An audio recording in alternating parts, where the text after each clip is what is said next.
Gold buyers, మీ కష్టాల్లో నమ్మకమైన మీ ఆత్మీయ నేస్తం.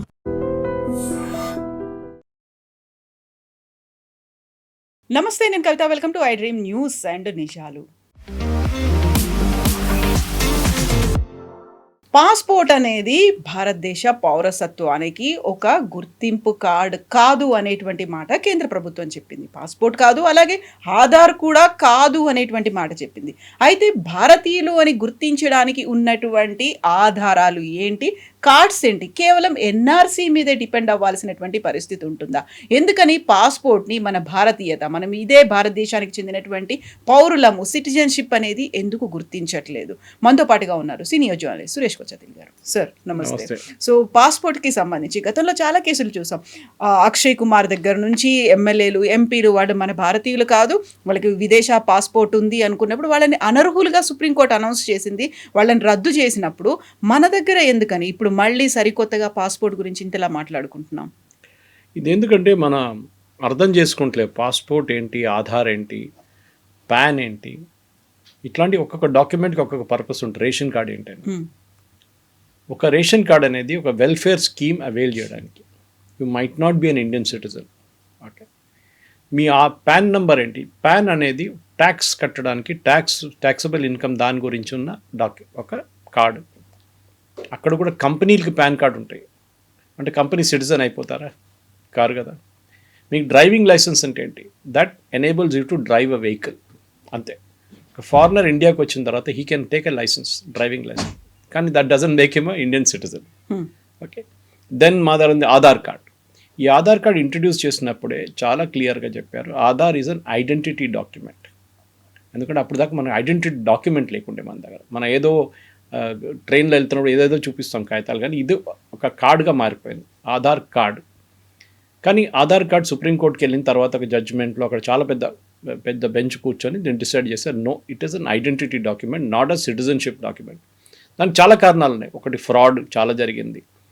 ఇదన్నీ జరిగినప్పుడు కూడా పాస్పోర్ట్ అనేది ఒక ట్రావెల్ డాక్యుమెంట్ అని చాలా క్లియర్గా మన పాస్పోర్ట్ సేవా రోజు ఒక పారాగ్రాఫ్లో వచ్చిన సెంటెన్స్ని తీసుకొని మన వాళ్ళు ఆడుకున్నారు. You should read the complete paragraph, అప్పుడు మీకు తెలిసిపోతుంది ఏం చెప్పారు అనేది. అప్పుడు చెప్పలేదు, మన వాళ్ళు ఆ లైన్ ఒకటే తీసుకొని ఆడుకుంటున్నారు. ఎనీవే, ఆ పారాగ్రాఫ్ మనం మొత్తం చదవక్కర్లేదు, కానీ బేసిక్లీ అర్థం చేసుకోవాల్సింది ఏంటంటే ప్రతి దేశానికి వాళ్ళ సిటిజన్షిప్ డిటర్మైన్ చేయడానికి కొన్ని రీజన్స్ ఉంటుంది, కొన్ని కారణాలు ఉంటుంది. యుఎస్లో if you born in US, you become a US citizen. దాంట్లో కూడా కొన్ని మార్పులు తీసుకొచ్చారు. ఇప్పుడు ప్రెసిడెంట్ ట్రంప్ వచ్చిన తర్వాత కాదు, సిటిజన్షిప్ బర్త్ రైట్ తీశారు కూడా. దాంట్లో కోర్టులో ఛాలెంజ్ నడుస్తుంది, అన్ని that's going on right now. కానీ మన కొన్ని దేశాల్లో even if you born there మినిమల్ని తీసుకోరు సిటిజన్షిప్. అది కూడా ఉంది వాళ్ళ దేశాల్లో. ఎస్పెషలీ కంట్రీస్, డెవలప్ కంట్రీస్లో చాలామంది ఇది మిస్యూజ్ చేస్తారు. ఈవెన్ మన వాళ్ళు కూడా యూఎస్లో మిస్యూజ్ చేశారు ఇదంతా. కానీ మన దగ్గర కాంటెక్స్కి వచ్చినప్పుడు పాస్పోర్ట్ అంటే ఏంటి? It's a travel document. దాంట్లో చాలా క్లియర్గా రాసి ఉంటుంది, this is a property of the government of India and can be taken back. అంటే ఏ రోజైనా మేము తీసుకోవచ్చు దీన్ని రిటర్న్గా. You have to surrender it. That's a word, surrender the passport. So మీ ట్రావెల్ డాక్యుమెంట్ అది. ఈవెన్ ఇఫ్ మన దగ్గర కొన్ని కేసెస్లో రెఫ్యూజీస్ వస్తారు, ఇక్కడ వాళ్ళు ఇండియాలో ట్రాప్ అయిపోతారు. మయన్మార్ నుంచి ఉన్న రోహింగ్యాలు ఉండొచ్చు, మిగతా ఎవరైనా ఉండొచ్చు, వాళ్ళు ఆఫ్ఘనిస్తాన్ నుంచి వచ్చిన కొంతమంది ఉంటారు. వాళ్ళ దగ్గర పాస్పోర్ట్లు ఉండవు. వాళ్ళు ఇక్కడ వచ్చి ల్యాండ్ అవుతారు. ల్యాండ్ అయిన తర్వాత తెలుసు మనకు వాళ్ళకి పాస్పోర్ట్ లేదని. ఓకే, ఎట్లనే వస్తారు, వాళ్ళు ల్యాండ్ రూట్ వస్తారో, సీ రూట్ వస్తారో, బై ఎయిర్ రూట్ వస్తారు. అప్పుడు ఏం చేస్తారు, వాళ్ళు పంపించాలి కదా ఎక్కడికైనా. సో వాళ్ళకు ఒక టెంపరీ పాస్పోర్ట్ ఇష్యూ చేస్తారు, ట్రావెల్ డాక్యుమెంట్. ఇప్పుడు మీరు వినుంటారు, కొంతమంది బ్యాంకాక్ వెళ్ళిన తర్వాత, లేకుంటే దుబాయ్కి వెళ్ళిన తర్వాత తిరుగుతున్నప్పుడు ఎక్కడో వాళ్ళ పాస్పోర్ట్ పోతుంది, మిస్ప్లేస్ అయిపోతుంది. What do they do? వాళ్ళు ఇండియన్ ఎంబసీని కాంటాక్ట్ చేస్తారు. కాంటాక్ట్ చేసి చెప్తారు ఏం జరిగిందని. పాస్పోర్ట్ డీటెయిల్స్ సాఫ్ట్ కాపీ ఫార్మాట్లో ఎక్కడో ఉంటుంది. అది చూపించిన తర్వాత ఇండియన్ ఎంబసీ ఏం చేస్తారంటే, మీరు వెయిట్ చేయండి ఒక రోజు, we will give you temporary travel document to exit. మీరు మళ్ళీ ఇండియాకి వెళ్ళి ఫ్రెష్గా అప్లై చేసుకోండి, బట్ ఇప్పుడు వెళ్ళడానికి మీకు ఒక టెంపరీ డాక్యుమెంట్ ఇస్తున్నాం. మన ప్రాబ్లం ఏంటంటే, మన దేశంలో స్టార్టింగ్ నుంచి ఇప్పుడు దాకా మనకొక కార్డ్ లేదు. ఇదొక్కటే స్టేట్లో జరిగింది, which is Assam, national register for citizens. అస్సాంలో కారణాలు దానికి ఉన్నాయి, మనకు అందరు తెలిసింది. అక్కడ పెద్ద అజిటేషన్ జరిగింది, ఈ బంగ్లాదేశ్ వాళ్ళు చాలామంది వచ్చారని చెప్పి. గొడవలో ఆల్ అస్సాం స్టూడెంట్స్ యూనియన్ పెద్ద పోరాటం చేశారు, రాజీవ్ గాంధీతో ఒప్పందం చేశారు. ఆ ఒప్పందం పార్ట్ ప్రకారం ఎన్ఆర్సీ వచ్చింది, దాన్ని ఈవెన్ సుప్రీంకోర్టు అంగీకరించారు. ఆ ఎన్ఆర్సీలో మీకు గుర్తుంటుంది Zakir Hussain grandson or son ఆయన గుర్తు కొడుకో గ్రాండ్ సన్ ఆయనకి సిటిజన్ కాదని చెప్పి ప్రూవ్ చేశారు ఆయన ఇప్పుడు కూడా సిటిజన్ కాదు ఆయన. అది ఎట్లా జరిగిందంటే ఆ ప్రూఫ్ లేదు ఆయన దగ్గర that I was born in India. ఇప్పుడు నేను పుట్టినప్పుడు 1962లో మా అమ్మగారు Trichur town, Kerala is a good literate state, కానీ ఆ టైంలో బర్త్ సర్టిఫికేట్ ఉందా లేదా మా అమ్మగారి దగ్గర అడిగాను 2-3 మమ్మీకి కూడా గుర్తులేదు. And my grand father was a doctor, second world war veteran, army doctor. అప్పుడు అంత ఉన్న డిస్ట్రిక్ట్ మెడికల్ ఆఫీసర్ అప్పుడు ఉండి కూడా అది కూడా మాకు డాక్యుమెంట్ దొరకలేదు ఇప్పుడు దాకా. కానీ మనం ఏం చేస్తాం 10th క్లాస్ సర్టిఫికేట్ అని ప్రూవ్ చేస్తాం. అది ఎందుకు? Not for citizenship, me date of birth prove చేయడానికి.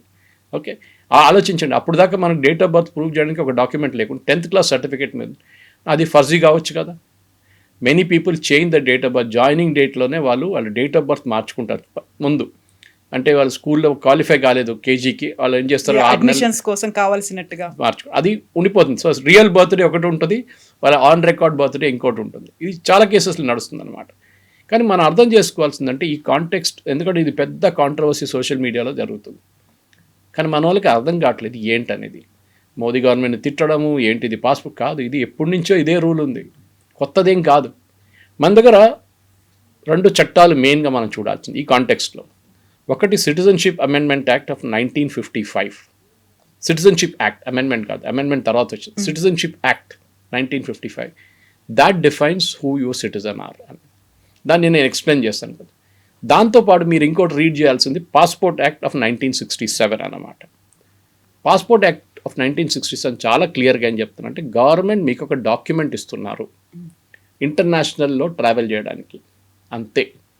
ఇప్పుడు మన దగ్గర ఆర్గ్యూ చేస్తున్న చాలామంది దగ్గర అడుగుతాను, అరే పాస్పోర్ట్ ఉంటేనే మనం సిటిజన్స్ అవుతామంటే భారతదేశంలో ఎంతమంది దగ్గర పాస్పోర్ట్ ఉంది? మనం 140 కోట్ల మంది ఉన్నాం, 9.5 కోట్లు, 10 కోట్లు కూడా లేదు, అంతమందికి పాస్పోర్ట్ ఉంది. Not even 10%, not even 10 crores. So ఇక ఇమాజిన్, అంటే మిగతా 130 కోట్ల మంది నాన్ ఇండియన్ సిటిజన్సా? కాదు కదా. They have other ways to prove it అనమాట. మిమ్మల్ని ఇప్పుడు ఎవరు ప్రశ్నించట్లేదు. ఈ ప్రశ్న ఎక్కడ వచ్చింది? వెస్ట్ బెంగాల్ ఎలక్షన్లో వచ్చింది. అప్పుడు సుప్రీంకోర్టులో ఎలక్షన్ కమిషన్ ఏం చెప్పారంటే మాకు పాస్పోర్ట్ కూడా నడుస్తుంది, 1 of the 11 డాక్యుమెంట్స్ మన దగ్గర కూడా ఇప్పుడు ఎస్ఐఆర్లో అది 1 of the 11 డాక్యుమెంట్స్లో passport is also 1 of the document. ఎందుకంటే 99% మీకు పోలీస్ వెరిఫికేషన్ తర్వాత, మీ ఇంటికి పోలీసు వాళ్ళు వచ్చి చెక్ చేసిన తర్వాత, మీ బ్యాక్గ్రౌండ్ చెక్ చేసి కేసులు లేవు కదా, ఇదన్నీ చూసిన తర్వాత మీకు పాస్పోర్ట్ ఇస్తారు. అన్ని డాక్యుమెంట్స్ చూస్తే రేషన్ కార్డ్ అయితే మీకు ఒక 500 రూపాయలు వస్తే మీకు రేషన్ కార్డ్ వచ్చేస్తుంది ముందు, ఇప్పుడు ఒక 5,000 రూపాయలు ఇవ్వాల్సి వస్తుంది. ఆధార్ కార్డు కూడా అంతే, you can get duplicate Aadhaar card, దాని పెద్ద పెద్ద సెంటర్స్ ఉంది దానికి. అది కాకుండా మీరు next is passport is tough to get, అంత ఈజీ కాదు. మీరు చాలా డాక్యుమెంట్స్ ప్రొడ్యూస్ చేయాల్సి వస్తుంది, దాని తర్వాత చెకింగ్ అంతా మనం we have all gone through it. కానీ మనం అర్థం చేసుకోవాల్సింది అంటే ఈ both are not the same. Citizenship act 1955 and passport act 1967 separate, దీనికి రెండుకి సంబంధం లేదు. ఏదో ఒక్కటి పాస్పోర్ట్ ఒక్కటే కాదు మీ నేషనాలిటీ డిటర్మైన్ చేస్తుంది, చాలా ఉన్నాయి దానికి. మన దగ్గర ప్రాబ్లం ఏంటంటే స్టార్టింగ్ టైం మనం ఇప్పుడు దాకా వచ్చినప్పుడు కవిత గారు మనకు ఒక సింగిల్ డాక్యుమెంట్ లేదు మన దగ్గర. ఆధార్ వచ్చేదాకా మనకి ఒక ఐడి నంబర్ కూడా లేకుండా మన దగ్గర. ఆధార్ ఏం చూపిస్తారు? That I'm Suresh Kochattil and this is my address. Address మారచ్చు, తీసుకున్నప్పుడు ఇంకో అడ్రస్ ఉండొచ్చు, తర్వాత రెంట్కి ఉన్న వాళ్ళు ఉంటారు, వాళ్ళ అడ్రస్ మారిపోతుంది మళ్ళీ. ఆర్ నేను ఆ ఇల్లు అమ్మేసి ఇంకో ఇల్లు తీసుకుంటే అది మారుతుంది, అడ్రస్ మారుతుంది, but you can change it, అదొకటి ఉంది. ఇప్పుడు ఛాలెంజ్ చేసినప్పుడు మిమ్మల్ని ఎస్పెషల్లీ వెస్ట్ బెంగాల్ ఎలక్షన్లో బంగ్లాదేశ్ వాళ్ళ ఇండియన్సా మిమ్మల్ని ఎట్లా ప్రూవ్ చేస్తారు? అది దానికి డిఫరెంట్ రీజన్స్ ఉన్నాయి. ఇప్పుడు ఎస్ఐఆర్ లాగానే ఒకటి మీ నాన్నగారు అమ్మగారిది తీసుకొని అక్కడి నుంచి ప్రాజెనీ మ్యాపింగ్ చేస్తున్నారు. కానీ section 6 of the passport act, and very interesting ఇది, you refused a passport if you are not an Indian citizen. Section 6 passport act ఏం చెప్తుంది? మీరు ఇండియన్ సిటిజన్ కాకపోతే మీకు పాస్పోర్ట్ ఇవ్వరు. కొరోలరీ ఏంటి? మీరు ఇండియన్ సిటిజన్ ఉంటేనే మీకు పాస్పోర్ట్ ఇస్తారు. ఓకే, అప్పుడు అందరంటే చూడండి చెప్పారు కదా అని. కానీ అదే దాంట్లో సెక్షన్ 20 ఏం చెప్పారంటే under certain circumstances the government can issue a temporary passport, Indian passport. ఎవరికి? రెఫ్యూజీస్, రోహింగ్యాస్, నేను చెప్పాను చూడండి, ఆఫ్ఘాన్ రెఫ్యూజీస్, లేకుంటే ఎక్కడి నుంచి వచ్చిన ఎవరైనా ఉండొచ్చు, వాళ్ళు వచ్చి ఇక్కడ ఉన్నారు, వాళ్ళకి బయటకు వెళ్ళాలి, వాళ్ళ document they issue temporary passport for వాళ్ళు దాంతో సిటిజన్స్ అయిపోతారా? కాదు. So that is a separate thing అన్నమాట. ఇది చూసుకుంటూ వస్తే మన next passport is a property of the government of India. ఒక డాక్యుమెంట్ అది, సిటిజన్షిప్ కాదు అది, ఒక డాక్యుమెంట్ ఉంది దాంట్లో. And must be surrendered when asked. ఎప్పుడు గవర్నమెంట్ ఆఫ్ ఇండియా మిమ్మల్ని సరెండర్ చేయమంటే మీరు ఇవ్వాల్సిందే పాస్పోర్ట్. ఓకే, సో బేసిక్లీ దీనికి ఒక బ్యాక్గ్రౌండ్ లీగల్ మ్యాటర్ కూడా ఉంది. ఇది ఎట్లా వచ్చిన తర్వాత ఎక్కడ ఛాలెంజ్ చేయబడ్డదని. ఒక ఇమిగ్రెంట్ ఫ్యామిలీ, ఇల్లీగల్ మైగ్రెంట్స్ ఉండొచ్చు బంగ్లాదేశ్లో పాసిబ్లీ, కానీ ముంబై హైకోర్టులో దిస్ వాజ్ ఇన్ 2013లో ఒక కేసు వచ్చింది. వాళ్ళు అన్నీ ప్రొడ్యూస్ చేశారు, birth certificate, Aadhaar, passport, ration card అన్నీ ప్రొడ్యూస్ చేస్తే కూడా ముంబై హైకోర్టు అన్నారు, sorry you are not a citizen of India. అది ఎట్లా జరిగింది? మీరు ఇండియాలో పుట్టుండొచ్చు, ఓకే, మీరు ఇండియాలో కొన్ని సంవత్సరాలు ఉన్నారు, దాని తర్వాత you might have taken a citizenship somewhere. మీరు ఒక ఎమ్మెల్యే కేసు చెప్పారు, వేములవాడ చెన్నమనేని రమేష్. అప్పుడు ఎక్కడ పోతారు, ఎక్కడ వెళ్తారు? అప్పుడు you are not a citizen of India. ఎందుకంటే మీరు అక్కడ సిటిజన్షిప్ జర్మనీ ఆయనకు ఉంది అనేది, అప్పుడు ఆటోమేటిక్లీ ఈ పాస్పోర్ట్ సరెండర్ చేయాలండి. మీరు సరెండర్ చేయకపోతే మీరు డిస్క్వాలిఫై అయిపోతారు. And you can be Indian citizen to contest elections in India. చాలా క్లియర్ అన్నమాట. సో ముంబై హైకోర్టు 2013లో చాలా క్లియర్గా చెప్పారు, పాస్పోర్ట్ అనేది ఒక ఫైనల్ డాక్యుమెంట్ కాదు మీ సిటిజన్షిప్ ప్రూవ్ చేయడానికి. దానికి చాలా కారణాలు ఉన్నాయి, అది డిటర్మైన్ చేస్తారు. సో ఆ రూల్ ఇప్పుడు కూడా ఉంది. ఓకే, అక్కడి నుంచే మళ్ళీ ఫ్లో అవుతుంది ఇదంతా. ఎందుకంటే passport act separate, citizenship act separate, దీనికి రెండింటికి అస్సలు సంబంధం. కానీ ఈ కాంటెక్స్ట్లో చెప్పినప్పుడు మోదీ గవర్నమెంట్ ఏదో కొత్త రూల్ తీసుకొచ్చారు, కానీ పాత రూలే ఉంది. అది మనం we just carrying on like that అనమాట. ఎవరు ఇప్పుడు దాకా బొంబాయి హైకోర్టు ఒకసారి ఛాలెంజ్ అయింది అంతే కదా, ఇప్పటికి నడుస్తుంది పాస్పోర్ట్ అనేది. ఇంకోటి, దీంట్లో చాలా మటుకు 3-4 కారణాలని ఎట్లా మీరు సిటిజన్షిప్ డిటర్మైన్ చేస్తారని మన ప్రేక్షకులు కూడా అర్థం చేసుకోవాలి.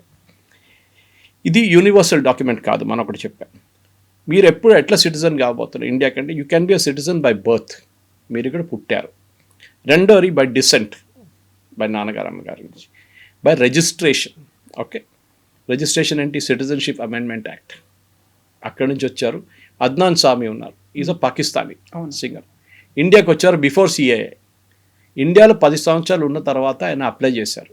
అది ఒక టైం ఉంటుంది, ఆ టైం దాకా వెయిట్ చేయాల్సి. అప్లై చేసిన తర్వాత ఆయన బ్యాక్గ్రౌండ్ అంతా చెక్ చేసి గవర్నమెంట్ ఆఫ్ ఇండియా ఒక సిటిజన్షిప్ ఇచ్చారు ఆయనకి. అట్లా చాలామంది ఉన్నారు. ఇప్పుడు మీరు అక్షయ్ కుమార్ గురించి చెప్పారు.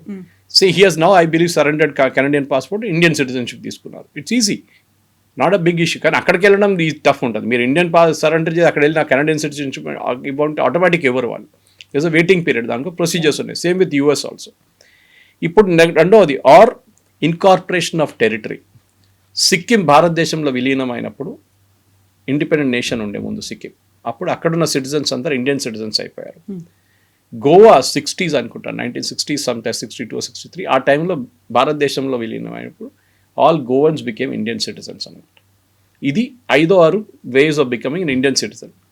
ఇది అయిపోయింది అనుకుంటున్నారా? దీంతో అయిపోతుందంటే కాదు. ఇంకా ఇంట్రెస్టింగ్ ఇంకోటి ఉంది. మీరు ఇండియాలో పుట్టారు ఎప్పుడు? 1947, August 16th, 1940, అంటే 15 తర్వాత ఇండిపెండెన్స్ డే వచ్చింది. మీరు ఇండియన్ సిటిజన్ కాదు. You cannot be an Indian citizen. 1950 26 జనవరి తర్వాత అప్పుడే మన రిపబ్లిక్ అయ్యాం. మా చట్టాలు అప్పుడే వచ్చినాయి, మనది కాన్స్టిట్యూషన్ అప్పుడే వచ్చింది. కాన్స్టిట్యూషన్ డిఫైన్ చేశారు. Between 1950 January 26th and before 1st of July 1987 మీరు పుట్టితే you are a citizen of India. అప్పుడు మీరు అడగొచ్చేసి 87 తర్వాత పుట్టిన సంగతి ఏంటనేది. 87 తర్వాత అంటే 1st of July 87 తర్వాత పుట్టిన వాళ్ళు ఒక్క పేరెంట్ అయినా ఇండియన్ సిటిజన్గా ఉండాలి at the time of your birth. ఎవరో ఒకరు ఇండియన్ సిటిజన్గా ఉండాలి. ఓకే, మనం దీంట్లో కాంటెక్స్గా తీసుకుంటే మళ్ళీ ఇది సిటిజన్షిప్ అమెండ్మెంట్ యాక్ట్తో కలపొచ్చు మనకి, కానీ దాట్ ఈస్ అ సపరేట్ చట్టం, మనం దాన్ని డిస్కస్ చేసుకోవచ్చు. దాని తర్వాత ఇంకొక మార్పు తర్వాత వచ్చింది. ఇదంతా బీజేపీ వాళ్ళు తప్పట్లేదు కదా, 2004లో బీజేపీ వాళ్ళు లేరు, మన్మోహన్ సింగ్ గారు ఉన్నారు. ఇప్పుడు 2004లో ఇంకో చట్టం వచ్చింది. If you are a citizen, మీరు కావాలంటే by birth both your parents need to be Indian citizen. ముందు ఒకటే పేరెంట్ అని చెప్పారు, ఏదో ఒక పేరెంట్ ఉండాలి అని. ఇప్పుడు ఇద్దరు ఇండియన్స్ ఉండాలి. అప్పుడు ఒక దాంట్లో Sonia Gandhi is a classic example. Or they should have been a legal immigrant. Illegal immigrant కాదు.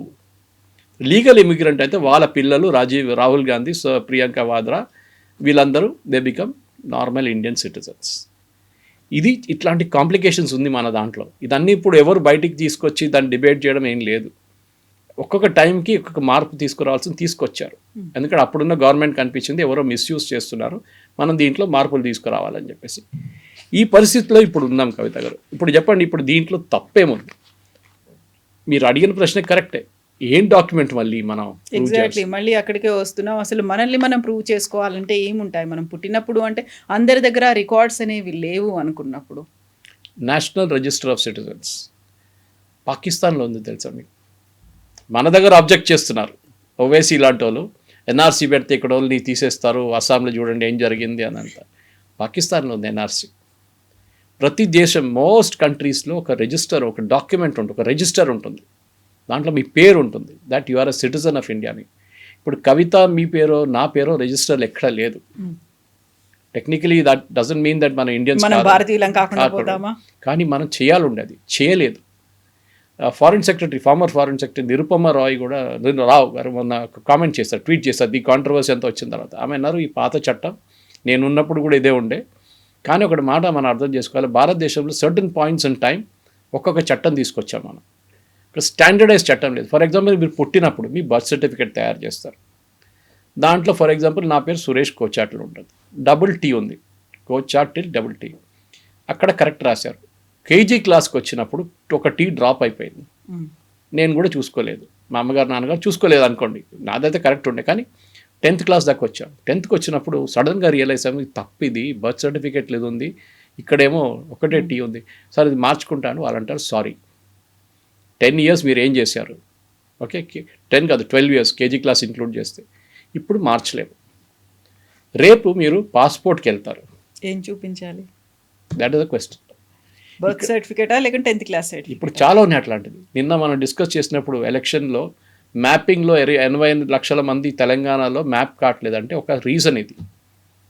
ఇక్కడ ఇనీషియల్ ఎక్స్పాండ్ చేయలేదు, అక్కడ ఇనీషియల్ ఎక్స్పాండ్ చేశారు. పేర్లతో సహా మిస్టేక్ చాలామంది ఉండే. ఇప్పుడు ద్రౌపది ముర్ము మన president of India, that's not her original name. ఆమె పుట్టింది ఒక ఇంకో పేరుతోని, కానీ స్కూల్కి వచ్చినప్పుడు వాళ్ళ టీచర్కి నచ్చి ద్రౌపది అని పేరు పెట్టింది ఆమెకి, that became her official name.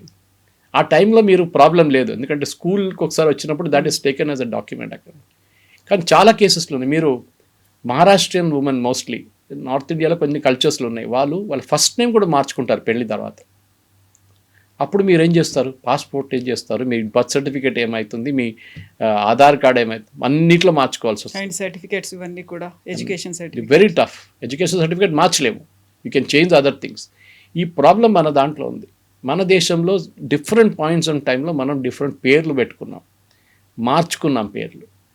Documentation అంతా ఉంది. ఏమొచ్చింది, ఒక చిన్న ప్రెస్ కాన్ఫరెన్స్లో పాస్పోర్ట్ సేవా రోజు ఒక క్వశ్చన్ అడిగారు ఎవరో, దానికి జవాబిస్తూ చెప్పారు పాస్పోర్ట్ డాక్యుమెంట్ కాదు అని చెప్పారు, విచ్ ఇస్ కరెక్ట్.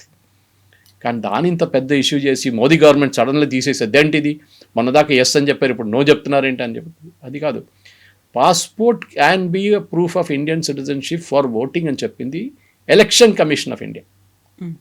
11 డాక్యుమెంట్లో 12వ డాక్యుమెంట్ ఆధార్ కార్డు ఉన్నప్పుడు మిగతా 11 డాక్యుమెంట్లు ఒకటి పాస్పోర్ట్ అండ్ లైసెన్స్ అనేది ఉంటుంది, మిగతా సర్టిఫికేట్స్ అనేవి ఉంటాయి. సో మీకు చెప్పాను చూడండి, లైసెన్స్ అనగానే మీరు ఇండియన్ సిటిజన్ కారు, ఓకే, మీరు పాన్ కార్డు తీసుకున్నాను చెప్పి మీరు ఇండియన్ సిటిజన్స్ కారు. సో అది చాలా మటుకు ఉంటుంది.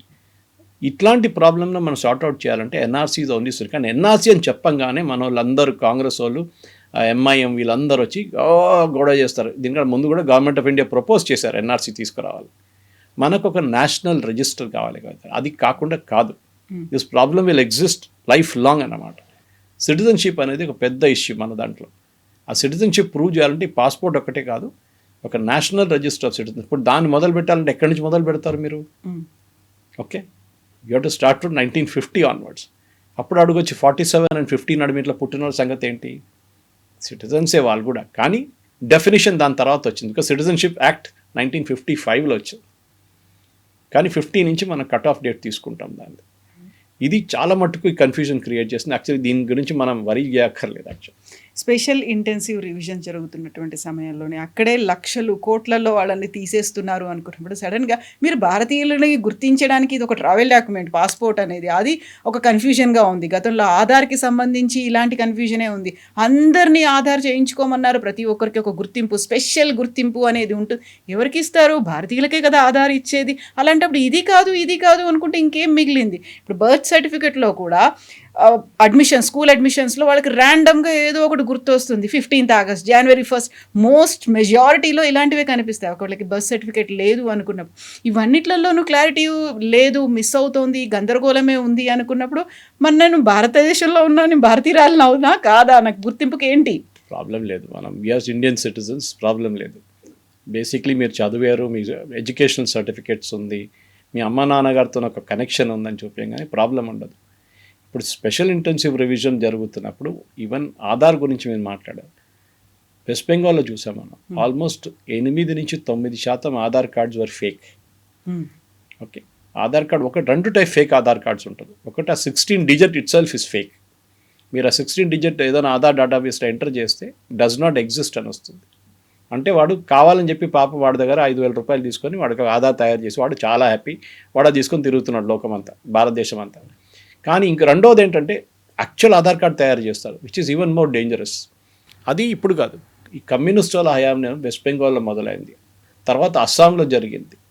అస్సాంలో మీకు తెలుసు ఆల్మోస్ట్ 22 అసెంబ్లీ కాన్స్టిట్యున్సీస్లో ముస్లిం మెజారిటీ అయిపోయారు సడన్గా వితిన్ 20 years. అదేం జరిగింది, ఎందుకు జరిగిందంటే ఇదే ప్రాబ్లం. అక్కడి నుంచి వచ్చిన వాళ్ళు ఫస్ట్ వాళ్ళు ఏం చేస్తారు, బర్త్ సర్టిఫికేట్ తయారు చేసుకుంటారు. బెంగాల్లో ఇది పెద్ద ఒక ఇండస్ట్రీ ఉండే కమ్యూనిస్ట్ వాళ్ళు ఉన్నప్పుడు, జ్యోతి బసు టైం నుంచి. దానికన్నా ముందు కూడా సిద్ధార్థ్ శంకర్ రే ఉన్నప్పుడు, డాక్టర్ బీసీ రావు టైంలో ఎక్కువ లేకుండే, సిద్ధార్థ్ శంకర్ రే టైం నుంచి స్టార్ట్ అయ్యేది. కమ్యూనిస్ట్ వాళ్ళు వచ్చేదాకా ఫుల్ ఫ్లెడ్జ్డ్గా మారిపోయింది కంప్లీట్గా. ఇప్పుడు మీరు చూస్తున్నారు ఎస్ఐఆర్ ప్రాసెస్లో నాన్నగారికి కొడుకుకి 15 సంవత్సరాల డిఫరెన్సే ఉంది. ఇప్పుడు చెప్పండి ఎట్లా పుట్టాడు అబ్బాయి? నాన్నగారు 15 సంవత్సరాలు అబ్బాయి 10th క్లాస్లో ఉండుంటారు అప్పటికి. ఎట్లా అంటే చైల్డ్ మ్యారేజ్ అంటారు. చైల్డ్ మ్యారేజ్ ఆ ఏజ్లో ఇంపాసిబుల్, అది ఫేక్ సర్టిఫికేట్.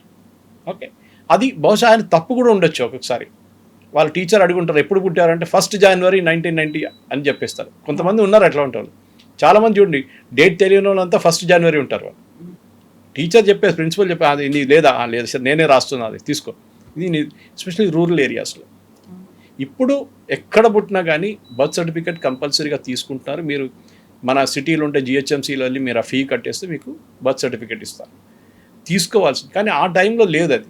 ఇప్పుడు మీరు అడిగిన ప్రశ్నకి ఇప్పుడు ఆధార్ ఎందుకు చేశారు, ఆధార్ చేయాల్సి వచ్చింది ఎందుకంటే we didn't have any document at that time. So unique identification authority of India అప్పుడు నందన్ నీలకేని గారు మొదలుపెట్టిన ప్రాజెక్ట్ అది. అది ఒక మంచి ప్రాజెక్ట్ అది, ఎందుకంటే ఆధార్ నుంచి లింకేజ్ ఉంది. ఇప్పుడు మీకు గుర్తుంటుంది జామ్ అని చెప్పి మోదీ గారు వచ్చిన తర్వాత ఒక ట్రినిటీ క్రియేట్ చేశారు.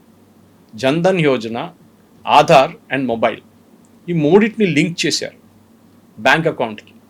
ఇప్పుడు మీరు కేవైసీకి వెళ్ళినప్పుడు, ఇప్పుడు బ్యాంక్ వాళ్ళు కేవైసీ అడుగుతారు, ఈవెన్ ఎల్పిజి గ్యాస్కి కేవైసీ అడుగుతారు. ఏ డాక్యుమెంట్ అడుగుతున్నారు? ఆధార్. మిమ్మల్ని ఆధార్ తీసుకొస్తున్నామంటూ కేవైసీ చేస్తున్నారు వాళ్ళు. అంటే ఆధార్ లీగల్ కాదు, కరెక్ట్. కానీ దాంట్లో కూడా ఒక 4-5% ఫేక్ ఉంది. దాన్ని స్లోలీ గవర్నమెంట్ సిస్టమ్ నుంచి తీసేస్తున్నారు. స్పెషల్లీ మీరు కేవైసీ చేస్తున్నప్పుడు మీకు చూడండి చాలామంది దీని నుంచి బయటపడతారు. ఎందుకంటే మీ సబ్సిడీ, బ్యాంక్ సబ్సిడీ లింక్ చేస్తున్నప్పుడు మీ ఆధార్తోని అండ్ యువర్ అడ్రస్తో అన్ని మ్యాచ్ చేస్తున్నారు. అక్కడ ఒక 10-20-30% విత్ ఇన్ దట్ బ్రాకెట్ పడిపోతారు, బయటకు వచ్చేస్తారు దాన్ని. అండ్ అన్నిటికి కూడా ఆధార్తో లింక్ చేసుకోండి అనేటువంటి మాట చెప్పిన తర్వాత మోస్ట్లీ ఆధార్ కావచ్చు అల్టిమేట్ కార్డ్ అనేది ఒక ఫీల్ ఉంది మనకి. ఆధార్ మీకు గుర్తుండేది కవిత గారు, సుప్రీంకోర్టు ఆధార్ని అడ్మిట్లో కొట్టిపడేశారు. ఇప్పుడు మన్మోహన్ సింగ్ గవర్నమెంట్ టైం నుంచి మోదీ గవర్నమెంట్కి వచ్చినప్పుడు they said Aadhaar is not legally valid. అప్పుడు అందరికి టెన్షన్ అయిపోయింది, అందరు తీసుకున్నారు ఆధార్. ఆ టైంలో ఇంకా అంత డెప్త్గా వెళ్ళలేదు ఆధార్. ఎందుకంటే యూపీఏ గవర్నమెంట్లో ఆధారు పార్లమెంట్లో బిల్గా పాస్ చేయకుండా ఆధార్ అని ఇంట్రొడ్యూస్ చేసేసారు. మోదీ గవర్నమెంట్ తర్వాత వచ్చిన తర్వాత ఒక చట్టం తీసుకో. అప్పుడు ఏం ప్రాబ్లం అయిందంటే రాజ్యసభలో మోదీ గవర్నమెంట్కి మెజారిటీ లేదు. So they did a very smart job. దీన్ని మనీ బిల్గా ఇంట్రొడ్యూస్ చేశారు. అది ఇప్పుడు కూడా పెద్ద కాంట్రవర్సీ, సుప్రీంకోర్టు కూడా వెళ్ళారు కొంతమంది. Money bill, Aadhaar is a money bill అన్నారు. ఎందుకు? ఆధార్తోని బెనిఫిట్స్ లింక్ ఉంది, ఆధార్తోని సబ్సిడీ ఇస్తున్నారు. So Aadhaar is a money bill. Money bill పార్లమెంట్లో లోక్సభ పాస్ చేసే చాలు, రాజ్యసభ పాస్ చేయక్కర్లేదు. బడ్జెట్ లాగానే బడ్జెట్ రాజ్యసభలో ప్రెజెంట్ చేస్తారు కానీ పాస్ చేయరు. Lok Sabha is the one that is passing the money bills అనమాట. మన చట్టంలో కాన్స్టిట్యూషన్ అట్లా ఉంది. అట్లా పాస్ చేసిన తర్వాతనే ఆధార్కి ఒక లీగల్ శాంక్టిటీ వచ్చింది. దానికోసం మీరు మొబైల్ తీసుకుంటున్నప్పుడు, సిమ్ కార్డ్ తీసుకుంటున్నప్పుడు మీరు ఏం అవైల్ చేసినా కానీ మీ ఇంప్రెషన్, థంబ్ ఇంప్రెషన్ పెట్టి మీ బయోమెట్రిక్ తీసుకొని చేస్తున్నారు.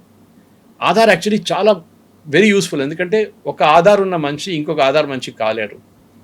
మీ iris scan is a positive sign that you are who you are.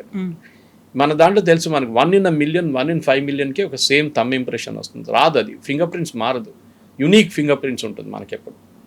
అది జరుగుతుంది. సో ఆధార్ని మనం తప్పు పట్టలేము, కానీ ఆధార్కి మనం ఒక లీగల్ శాంక్టిటీ ఇవ్వలేదు ఎప్పుడు దాకా. అండ్ ఈ ఫేక్ దాంట్లోనే దాని ప్రాబ్లం అన్నీ మొదలైంది. ఇప్పుడు మీరు చూడండి, ఎన్నో మన హైదరాబాద్ ఎయిర్పోర్ట్లో ఇద్దరిని పట్టుకున్నారు బంగ్లాదేశ్ వాళ్ళు. Aadhaar, ration card, voter ID card, Indian passport. వాళ్ళకి ఇమిగ్రేషన్ వాళ్ళకి ఏదో డౌట్ వచ్చి వాళ్ళు క్వశ్చన్ చేయగానే సడన్లీ బయటకు వచ్చింది. పక్కన తీసుకున్నారు వాళ్ళని, పోలీసు వాళ్ళని పిలిపించారు. దే కన్ఫెస్డ్ మేము బంగ్లాదేశ్. మళ్ళీ వాళ్ళకి పాస్పోర్ట్ ఎట్లా వచ్చిందండి? మీకు గుర్తుండే హైదరాబాద్లో ఒక పోలీస్ ఇన్స్పెక్టర్ని సస్పెండ్ చేశారు. 54 మందికి పాస్పోర్ట్ ఇష్యూ చేపించాడు వితౌట్ పోలీస్ వెరిఫికేషన్. వాళ్ళు చూడలేదు, వాళ్ళ ఇంటికి వెళ్ళకుండా చేశారు. సో ఇట్లాంటి చాలా మటుకు పాస్పోర్ట్ వస్తుంది. So that doesn't make him a citizen, Indian citizen. Specially Bangladesh issue వచ్చిన తర్వాత, రోహింగ్యాల ఇష్యూ వచ్చిన తర్వాత చాలా క్లియర్గా we have to be strict. ఒక క్లచ్ ఆఫ్ డాక్యుమెంట్స్ అంటే ఇప్పుడు మీ ల్యాండ్ రికార్డ్స్ ఉండొచ్చు, ఓకే, అది మీ నాన్నగారి టైం నుంచి అంటే మీ ఆబ్వియస్లీ మ్యాచ్ అయిపోతారు 1950, okay, then you're Indian citizen అని. కానీ మన దగ్గర ఇప్పుడు ప్రాబ్లం లేదు, బికాస్ బర్త్ సర్టిఫికేట్. కానీ బర్త్ సర్టిఫికేట్ కూడా ఫేక్ చేయొచ్చు రేపు. కావాల్సింది ఏంటంటే హై సెక్యూరిటీ వైజ్ మనకి ఒక నేషనల్ రిజిస్టర్ ఆఫ్ సిటిజన్స్ ఉండాలి. దాంట్లో ప్రతి మనిషి, పుడుతున్న మనిషికి పేరు ఉండాలి, చనిపోయినప్పుడు పేరు తీసేసేయాలి. This should be done. కానీ మన దాంట్లో చేయట్లేదు. ఇది చేసి అస్సాంలో చేసినప్పుడు చాలా పెద్ద గొడవ చేశారు. అస్సాంలో అది చేస్తున్నారు, వాళ్ళు పంపించేస్తున్నారు, ఏ గొడవ చేశారు, డిటెన్షన్ సెంటర్స్ పెట్టారు.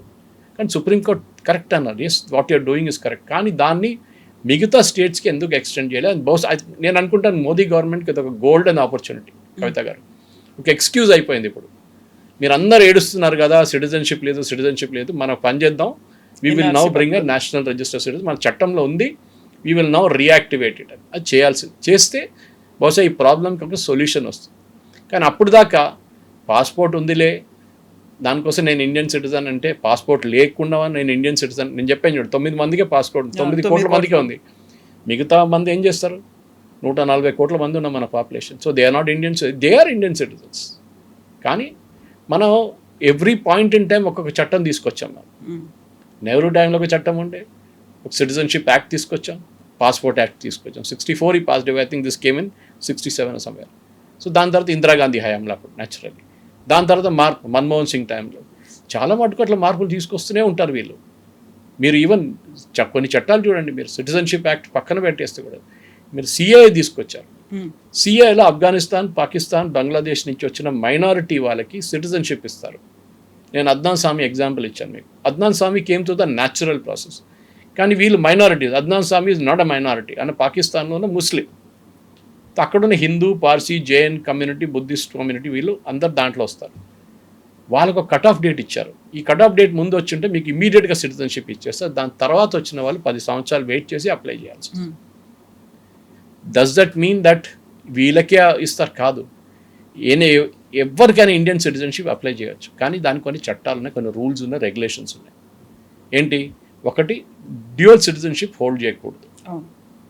ఇప్పుడు నేను ఒక ఎగ్జాంపుల్ ఇస్తాను. మీరు యూకే సిటిజన్ అనుకోండి, ఆఫ్ ఇండియన్ ఆరిజిన్. మీరు ఇక్కడ పుట్టారు, కానీ ఇప్పుడు యూకే సిటిజన్ అయిపోయారు.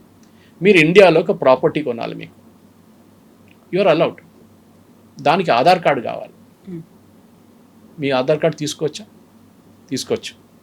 You can take an Aadhaar card, because OCA card ఉంటుంది మీద, overseas citizens of India. Government of India issue చేసిన, ఎందుకంటే దాంట్లో మీకు వీసా అక్కర్లేదు ఇండియాకి రావడానికి. మీరు ఆధార్ కార్డు తీసుకోవచ్చు. లేకుంటే మీరు రిజిస్టర్ చేయలేరు ఇక్కడ. I have a friend of mine లండన్లో, she's into politics big time. అక్కడ కన్జర్వేటివ్ పార్టీలో ఉంది ఆమె. She's recently elected as one of the ward members in Swindon, యూకేలో, నందిని సింగ్ అని చెప్పి. ఆమె తీసుకున్న కార్డు తీసుకున్నారు. She bought an apartment here. Does that disqualify her? ఇప్పుడు మీరు అడగచ్చు, ఆధార్ ఉన్నప్పుడు ఆమె ఇండియన్ సిటిజన్ ఉండొచ్చు కదా. నో, ఆమె యూకే సిటిజన్. కానీ ఇది జరగచ్చు. కొన్ని కంట్రీస్లో they allow you dual passports. మీరు 2 కంట్రీస్ పాస్పోర్ట్స్ పెట్టుకోవచ్చు. అట్లాంటి కొన్ని దేశాలు ఉన్నాయి. మన దగ్గర లేదు. Moment you take this other one you have to surrender. మొన్న Nirav Modi I think other gentlemen కేసులో అదే జరిగింది. దట్ యునో మీరు ఆయన కేమెన్ ఐలాండ్స్ ఎక్కడో పాస్పోర్ట్ తీసుకున్నారు, not Nirav Modi, the other gentlemen absconded one దగ్గర నుంచి. ఇమీడియట్లీ గవర్నమెంట్ ఆఫ్ ఇండియా ఏం చేశారు, ఆయన ఇక్కడ ఉన్న పాస్పోర్ట్ క్యాన్సిల్ చేసి పడేశారు.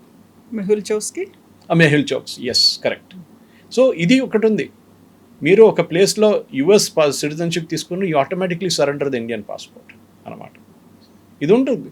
కానీ దీని మీద హెయిర్ స్ప్లిట్టింగ్ అంటారు ఇంగ్లీష్లో, ఎంత టెన్షన్ పెడక్కర్లేదు.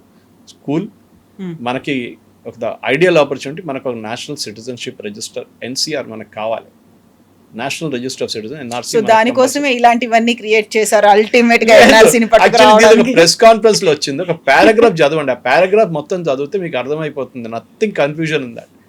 పాత ఒక చట్టం మన దగ్గర ఉంది, అది వ్యాలిడా కాదా అని ఎవరో అడిగారు, yes it is still valid. అది చట్టం మార్చేదాకా అది వ్యాలిడ్ ఉంటుంది.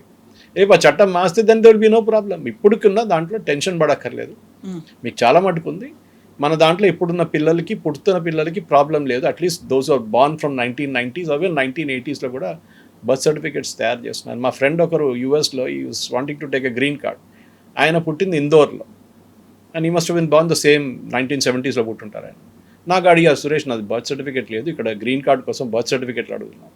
1970కి వెళ్ళి మీరు ఎక్కడ బర్త్ సర్టిఫికేట్ తీసుకుంటారు? ఒకటి ఫేక్ తయారు చేసుకోవచ్చు, కానీ అది ఎక్కడో పట్టుకుంటారు వాళ్ళు ఈజీగా. నేను అక్కడ మా ఫ్రెండ్ని పెట్టి కొంచెం డబ్బులు ఖర్చు పెట్టి కొంత ఆ హాస్పిటల్కి వెళ్ళి, హాస్పిటల్ ఇప్పుడు కూడా ఉందంట, ఆయన పుట్టిన 70sలో పుట్టిన హాస్పిటల్, అక్కడ వెళ్ళి రికార్డ్స్ అని చూసి చెక్ చేసి 1 వీక్ తర్వాత ఆయన పేరు దొరికింది. ఒకసారి పేరు దొరికి అంత డీటెయిల్ దొరికిన తర్వాత when you was born, they was born, అంత డీటెయిల్ వాళ్ళు తీసుకెళ్ళి అక్కడ ఉన్న లోకల్ రిజిస్ట్రార్కి చూపించి సర్టిఫికేట్ ఇష్యూ చేయించుకున్నాం. That's a legal way to do it. కానీ అది బికాజ్ గ్రీన్ కార్డ్ అప్లికేషన్ కోసం కావాలన్నప్పుడు చేశారు, అది అందరు చేయక్కర్లేదు. కానీ ఎస్, ఇదొక నీడ్లెస్ కాంట్రవర్సీ యాక్చువల్లీ, కానీ మంచి డిబేట్, మనం కూడా డిబేట్ చేస్తున్నాం దాని గురించి, లేకుంటే నోబడీ కూడా bother to talk about it. అది సిటిజన్షిప్ అమెండ్మెంట్ యాక్ట్ దానికి జరిగినప్పుడు కూడా చాలా కాంట్రవర్సీస్ ఉండే.